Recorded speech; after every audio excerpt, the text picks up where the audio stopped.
শরীয়তপুর থেকে রাজধানীতে যাতায়াতের একমাত্র সড়ক ঢাকা শরীয়তপুর মহাসড়ক। এই সড়ক ব্যবহার করেই নিয়মিত চলাচল করে জেলার লাখো মানুষ। যাত্রীবাহী বাস, পণ্যবাহী ট্রাক আর 3 চাকার যানবাহন দিনরাত চলাচল করে সড়কটিতে।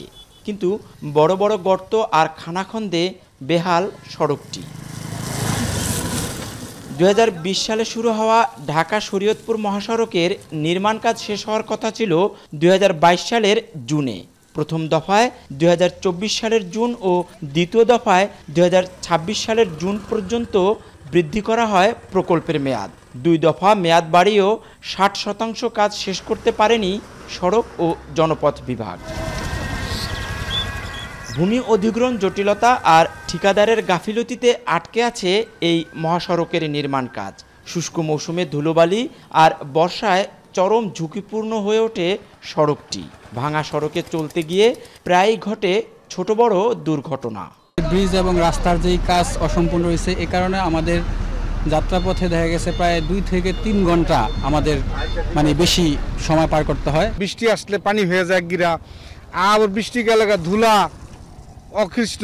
আমরা মোটরসাইকেল নিয়ে চলি, ভ্যান নিয়ে চলি, দিন প্রতিদিন অ্যাক্সিডেন্ট ঘটতে আছে। 4 লাইন হওয়ার কথা ছিল, আজও পর্যন্ত এটা হয় নাই।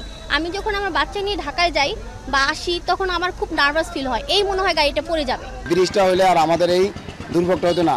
আমরা বিগত 4-5 বছর ধরে এই দুর্ভোগে আছি।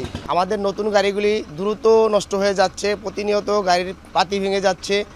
গাড়িগুলি এরকমভাবে সমস্যা হচ্ছে যে গাছের সাথে লেগে গাড়িগুলির রং উঠে যাচ্ছে।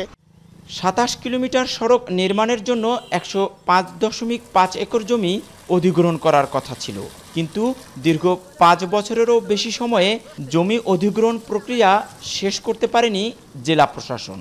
এজন্য জেলা প্রশাসন ও সড়ক বিভাগ একে অপরকে দুষছে।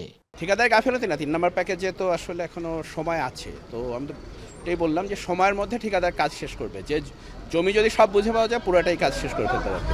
মোস্ট অফ দ্য কেসেস অধিগ্রহণ হয়ে গিয়েছে, তারা ক্ষতিপূরণ টাকাও পেয়ে গিয়েছে। এখন ঠিকাদার যদি কাজটা শুরু করে তাহলে কিন্তু সম্ভব।